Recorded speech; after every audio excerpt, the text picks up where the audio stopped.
Student class 7th maths का question paper है common annual school examination 22-23 session का। तो इसका हम सोल्यूशन करने जा रहे हैं। तो जिन बच्चों का ये एग्ज़ाम हुआ है अपने आंसर्स चेक कर सकते हैं। तो देखिए ये आपका क्वेश्चन पेपर है। इसका सेक्शन ए का फर्स्ट क्वेश्चन आया था, मल्टीपल चॉइस क्वेश्चन थे 1 to 8। तो कमेंट करके बताइएगा एग्ज़ाम कैसा गया। तो क्वेश्चन नंबर 1 देखते हैं। What number to be added in -7 so that sum becomes 14। -7 में क्या ऐड करें कि सम 14 हो जाए। तो ये तो सिंपल ही क्वेश्चन था। तो कैसे करना था इसका सोल्यूशन देखते हैं।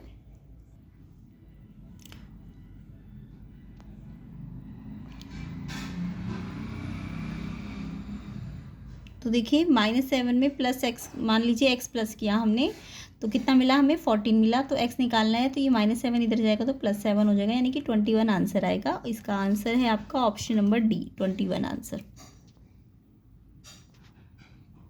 ठीक है, तो डी इसका करेक्ट आंसर है। नेक्स्ट क्वेश्चन देखते हैं। Question number 2। Komal threw a dice 10 times and the number appeared are as below, which number occurs maximum times.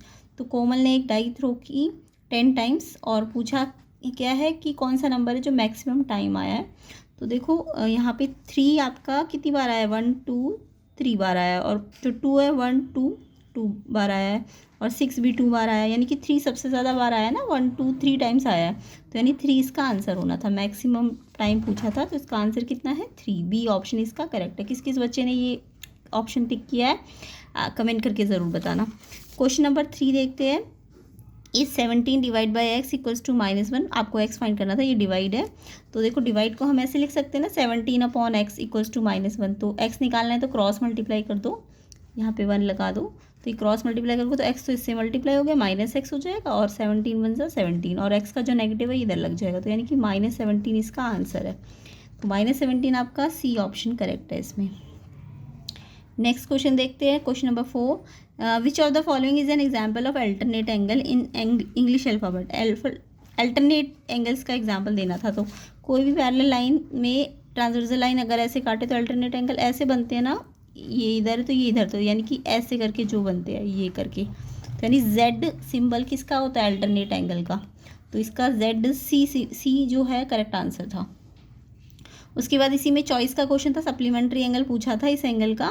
तो सप्लीमेंट्री एंगल निकालने के लिए इस एंगल को 180 से क्या करेंगे, माइनस करेंगे। तो 180 में से जब 60 को माइनस करोगे तो आपको कितना मिलेगा, 120 डिग्री। तो इसका आंसर 120 डिग्री। देखिए कौन से ऑप्शन में था, ये आपका सी ऑप्शन बिल्कुल करेक्ट था।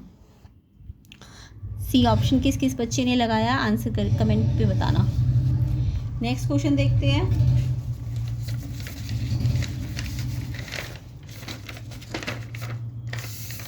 नेक्स्ट क्वेश्चन है आपका, वैल्यू फाइंड करना था 2 की पावर 3 इंटू 5 की पावर 2 की। तो इसमें देखिए, इसमें 2 की पावर 3 का मतलब 2 को 3 टाइम्स खोलना था। 2 को 3 टाइम खोलेंगे यानी 2 2 2, और 5 को 2 बार खोलना है। ठीक है, तो 2 2 जा 4 2 जा 8 हो जाएगा, और इंटू 25, और ये कितना आ जाएगा 200। तो इसका आंसर 200 किस किस बच्चे का आया कमेंट करके बताना। तो इसका आंसर है 200, बी ऑप्शन इसका करेक्ट है।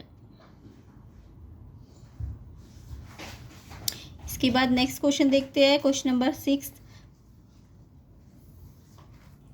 800 का 15% पूछा था आपसे। तो 15% ऑफ 800 कैसे सॉल्व करना था, देखिए। तो 800 ऑफ है तो इंटू 15% है तो परसेंट हटता है तो 1/100। ये पहले भी आपको बताया गया था, परसेंट जब भी हटे तो 1/100। तो ये 0 से 0 कैंसिल हो जाएगी, तो 15 8 जा कितना होता है, 120 होता है ना। तो 120 इसका आंसर है, ए ऑप्शन। तो ए ऑप्शन इसका टिक लगाना था। नेक्स्ट क्वेश्चन देखते हैं। 3 की पावर 0 प्लस 2 की पावर 0 अपॉन 2। तो जब भी किसी की पावर 0 हो, जब भी किसी नंबर की पावर 0 होती है तो हम क्या लिखते हैं, जैसे 3 की पावर 0 है ना, तो जब भी किसी भी नंबर की x की पावर 0 है तो उसका आंसर 1 होता है, कोई भी नंबर हो चाहे। तो इसका आंसर 1 होगा, इसका आंसर भी 1 होगा। अपॉन में 2 है, यहाँ 0 0 लगा, यहाँ थोड़ा ना लगा, तो ये तो एज इट इज़ आ जाएगा। तो 1 1 ऐड करोगे तो 2, और अपॉन में 2, तो 2 से 2 कैंसिल होकर 1 आंसर आ जाएगा इसका। तो 1 आंसर कौन से ऑप्शन में है, इसका ए ऑप्शन करेक्ट है।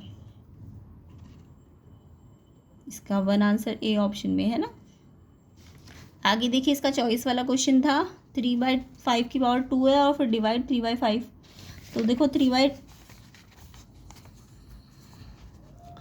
3/5 पे एक पे तो 2 है, इस पे कुछ नहीं है तो यानी 1 लगा सकते हो। और जब बेस सेम हो तो एक्सपोनेंट के रूल क्या कहता है कि बेस को एक बार लिखो और पावर्स को क्या कर दो, डिवाइड है तो माइनस, है ना, डिवाइड होता तो माइनस, इनटू होता तो प्लस हो जाता। तो अभी तो डिवाइड है तो ये माइनस हो जाएगी पावर, बेस एक ही बार लिखना है। तो ये 2 - 1 1 1, चाहे पावर लगाओ या मत लगाओ, तो 3/5 ही आपका आंसर आना था। तो इसका आंसर बी ऑप्शन करेक्ट होगा। तो बी ऑप्शन पे आपने टिक लगाना था इसकी। नेक्स्ट क्वेश्चन देखिए, क्वेश्चन नंबर 8, 17 × 101 - 78 की वैल्यू फाइंड करनी है। तो देखिए इसमें 17 × 101 तो दिया है, बट 17 के साथ यहाँ कुछ नहीं दिया, तो हमने अपनी तरफ से 1 लगा दिया, ठीक है, इनटू में 1, क्योंकि 1 की तो किसी से भी मल्टीप्लाई करोगे यही आंसर आएगा, तो हमने कुछ एक्स्ट्रा तो किया नहीं है, बस एक्स्ट्रा इनटू 1 कर दिया। अब डिस्ट्रीब्यूटिव प्रॉपर्टी क्या कहती है कि जब दो नंबर मल्टीप्लाई में और दोनों में से सेम कॉमन नंबर हो तो वो बाहर ले लेते हैं।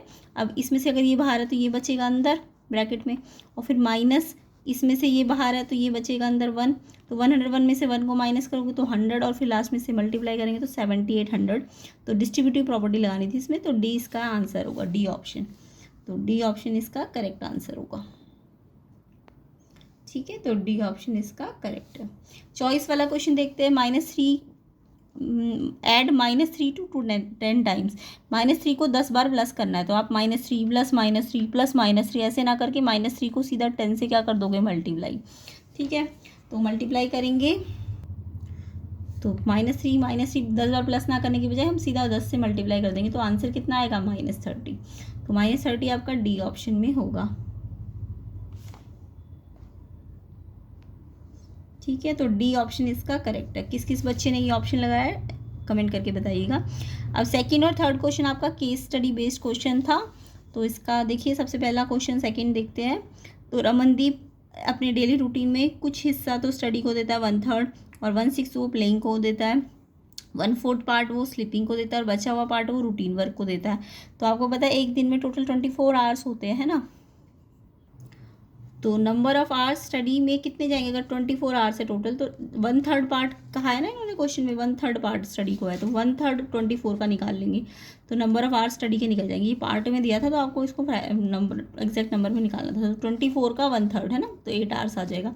सेम ऐसी प्लेइंग को 1/6 पार्ट दिया उसने, तो 24 से उसको मल्टीप्लाई करके इसका एग्जैक्ट नंबर ऑफ आवर्स आ जाएंगे 4 आवर्स। स्लीपिंग में उसने 1/4 टाइम दिया, तो 1/4 किसका, 24 का टोटल डे का ना, तो ये 6 आवर्स आ जाएगा। और बचा और डेली रूटीन वर्क को दे दिया, तो टोटल 24 होते हैं, उसमें से इन तीनों का प्लस करके क्या कर दोगे, माइनस कर दोगे, यानी 18 आवर्स उसके खर्च हो गए ना, तो बचे कितने, 6 आवर्स। तो ये करके हमने पहले ये सारे आवर्स निकाल लिए। अब हम क्वेश्चंस के आंसर देंगे। तो देखो फर्स्ट क्वेश्चन आपको था कि total time for playing and sleeping, playing और स्लीपिंग में उसका कितना टाइम खर्च हुआ। तो प्लेइंग उसके कितने था, प्लेइंग में कितना खर्च हुआ था 4 आवर, और स्लीपिंग में कितना खर्च हुआ था 6 आवर्स। तो प्लस करेंगे तो 10 आवर्स आ जाएगा ना, तो 4 + 6 10 आवर्स, 10 आवर्स आपका ए ऑप्शन में है।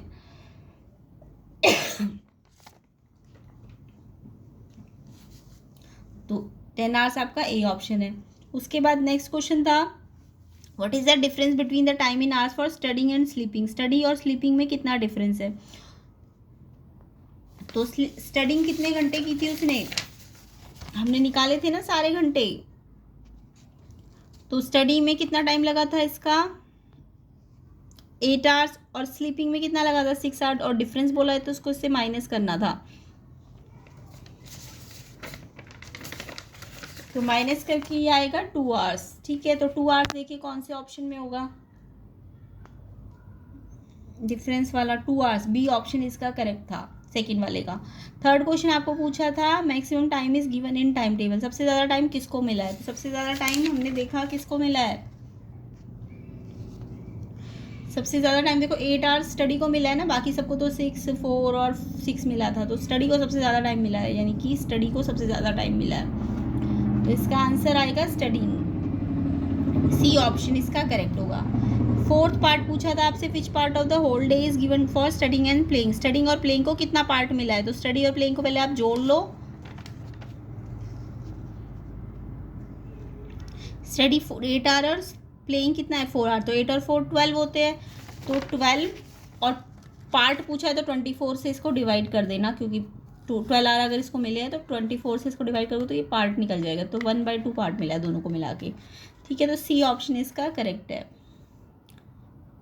इसका सी ऑप्शन करेक्ट होगा। नेक्स्ट क्वेश्चन देखिए, क्वेश्चन नंबर 5 था केस स्टडी क्वेश्चन का। How many hours will Ramandeep study in a week? एक वीक में वो कितना पढ़ता है, कितना घंटा पढ़ता है? तो पढ़ना एक दिन में वो 8 घंटे पढ़ रहा था, है ना। एक दिन में अगर वो 8 घंटे पढ़ता है तो वीक में कितने डे होते हैं? 7 डे होते हैं ना, तो 7 × 8 56 आवर्स आ जाएगा इसका आंसर। तो बी ऑप्शन इसका करेक्ट है, बी ऑप्शन 56 इसका करेक्ट होगा। सेकेंड केस स्टडी देखते हैं थर्ड क्वेश्चन की। आपको एक घर बोला है वाइट वॉश करना है, पेंटर ने लैडर लगाई कुछ ऐसे, ये वॉल है, ये लैडर है और ये ग्राउंड से डिस्टेंस है लैडर का। अब आपको ये वॉल की लेंथ 3 मीटर तक दी हुई है और ये ग्राउंड से इसका डिस्टेंस 4 मीटर और लैडर की लेंथ आपको निकालनी है। अब आपको दिख रहा है ये एक राइट एंगल ट्राइंगल है ना, क्योंकि ये एल बनाता है तो राइट एंगल ट्राइंगल होता है, वॉल ग्राउंड के साथ तो राइट एंगल ही बनाएगी ना।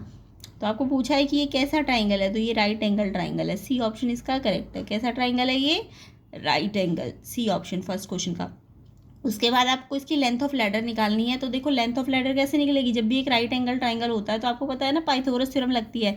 क्या है पाइथागोरस थ्योरम? ये जो 90 के अपोजिट साइड है इसे हाइपोटेन्यूज कहते हैं। हाइपोटेन्यूज का स्क्वायर बराबर होता है परपेंडिकुलर का स्क्वायर प्लस बेस का स्क्वायर, है ना।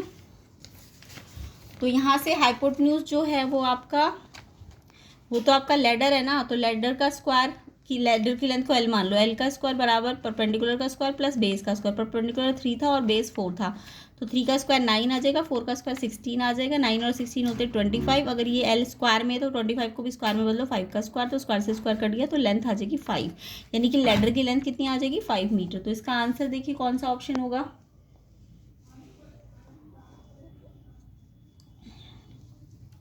ये आपका 5 मीटर आ जाएगा, ए ऑप्शन इसका करेक्ट होगा। नेक्स्ट क्वेश्चन देखिए, इसमें क्या था? Third question, if ladder is inclined at an angle 40 degree with ground then the angle between ladder and wall. अगर लैडर एंगल कितना बनाएगी ग्राउंड के साथ? 40। तो आपको लैडर और वॉल का एंगल पूछा था।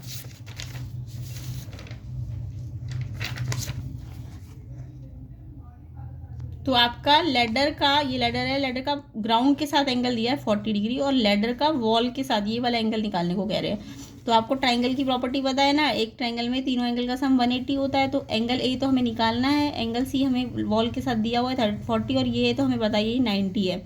तो 90 और 40 को प्लस करो 130 और यहाँ लेके माइनस कर दो तो ये 50 डिग्री आ जाएगा।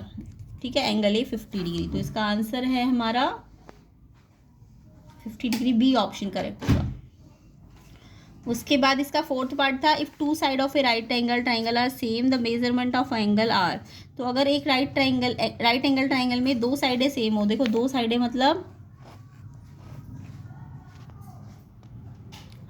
2 साइडें मीन्स ये वाली साइड इस साइड की, क्योंकि हाइपोटेन्यूज तो सबसे लंबी साइड है वो तो सेम हो नहीं सकती। तो ये भी एक्स है, ये भी एक्स है, तो सामने वाले एंगल भी क्या हो जाएंगे? इक्वल हो जाएंगे।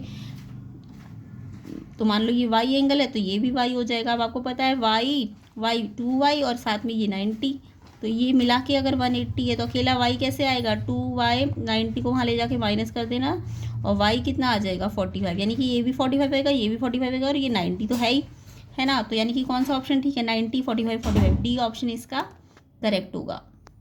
90, 45, 45, डी ऑप्शन इसका करेक्ट है।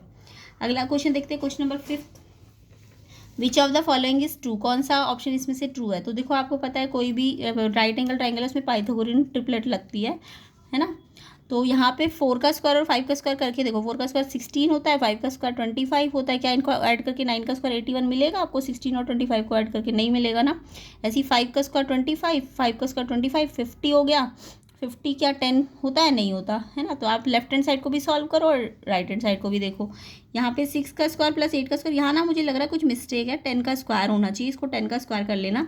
तो अगर ये 10 का स्क्वायर होगा तो यही वाला ट्रू होगा, क्योंकि 6 का स्क्वायर 36, 8 का स्क्वायर 64 प्लस करोगे तो 100 और यहाँ भी 10 का स्क्वायर 100 आ जाएगा, क्योंकि ये वाला तो फॉल्स है। 6 का स्क्वायर 36, 7 का स्क्वायर 49 प्लस करके 26 का स्क्वायर नहीं आएगा। तो यानी कि बी ऑप्शन में आपको हल्की सी मिसप्रिंट दिया हुआ है। 6, 8 और 10 ये ना पाइथागोरियन ट्रिपलेट बनाते, तो यहाँ 10 का स्क्वायर होना चाहिए। तो अगर यहाँ पे 10 का स्क्वायर होगा, सी ऑप्शन, ये जो बी ऑप्शन है अगर यहाँ पे 10 का स्क्वायर होगा तो तभी ये आंसर सही होगा ऑप्शन, नहीं तो कोई भी ऑप्शन इनमें से सही नहीं था। तो यहाँ मिस्टेक कर रखा है, शायद मिसप्रिंट हो रखा है, यहाँ स्क्वायर लगा लेना, तो बी ऑप्शन इसका करेक्ट होगा। ठीक है, तो इस तरीके से हमारा सेकेंड केस स्टडी भी खत्म होता है। आगे के सेक्शन बी सी को हम नेक्स्ट पार्ट में करेंगे। तो अपना एग्ज़ाम मतलब बताना कितने क्वेश्चन अभी तक आपके ठीक है और कैसा गया आपका एग्ज़ाम, और इसका सेक्शन बी और सी को हम नेक्स्ट पार्ट में करेंगे सॉल्व। वीडियो को शेयर ज़रूर करना एंड चैनल को सब्सक्राइब कर देना। नेक्स्ट पार्ट आपको नेक्स्ट वीडियो में मिलेगा।